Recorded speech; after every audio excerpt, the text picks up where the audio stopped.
belangrijkste nieuws uit Curaçao in het Nederlands. Access Journaal, vers van de pers.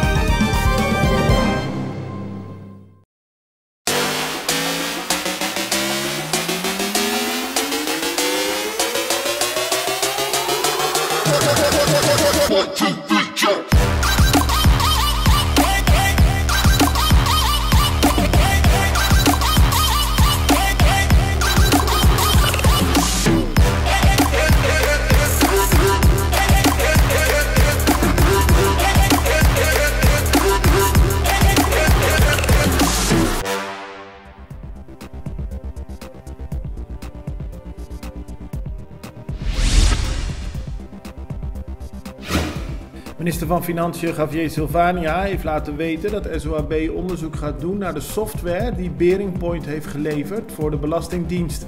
De minister heeft al eerder laten weten dat hij het onverteerbaar vindt dat de software 20 miljoen gulden heeft gekost, maar niet goed functioneert. Het onderzoek zal 12 weken in beslag nemen.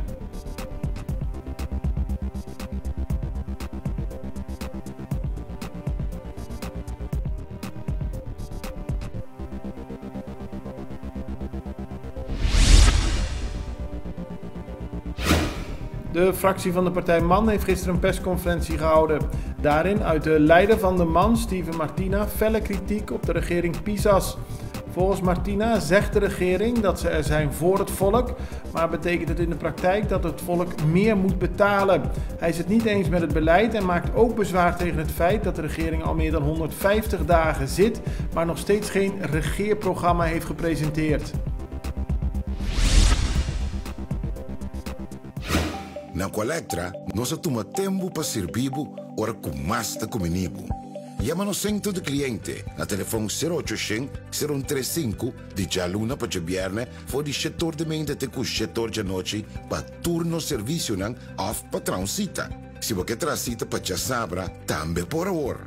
Por escolher para trabalhar, riba aqualectra.com e aproveitar a mesura, põe o documento na cerca para visita cerca nós, vai mais fácil.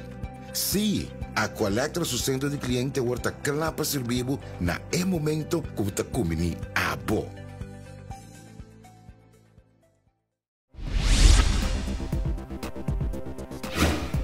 Giselle McWilliam, statenlid voor de partij MAN, zei gisteren tijdens een persconferentie van die partij dat minister Silvania van Financiën zijn ambtenaren zonder respect behandelt. En dat moet stoppen, zo zegt McWilliam.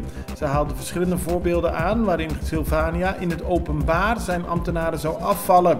Volgens haar zijn er ook meerdere ministers in het kabinet Pisas die het gedrag van Silvania veroordelen.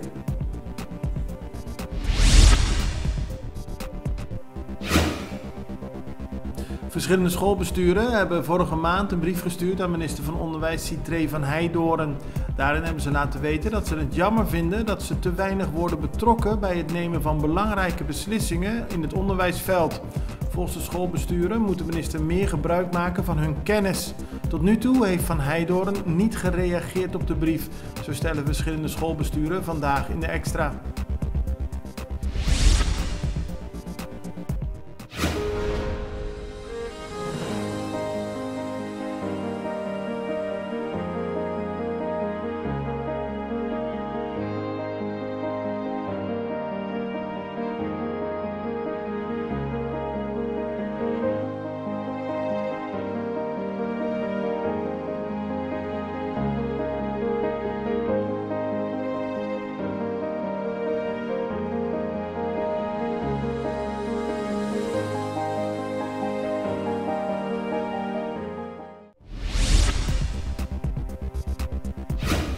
Op Curaçao vonden de afgelopen tijd veel verkeerscontroles plaats. Veel daarvan worden uitgevoerd door aspirantagenten, zo meldt de Extra vandaag.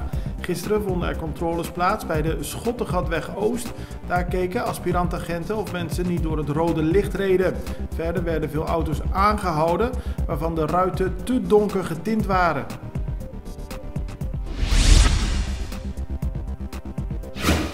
Bij het Sea Aquarium op Curaçao is met verslagenheid gereageerd op de plotselinge dood van een 7-jarige dolfijn. De dolfijn heeft de naam Tulum. Hij heeft ernstig hoofdletsel opgelopen tijdens het spelen met andere dolfijnen. Tulum was een bekende dolfijn van het Sea Aquarium en was altijd zeer actief tijdens de vele optredens die er worden gehouden in het Sea Aquarium.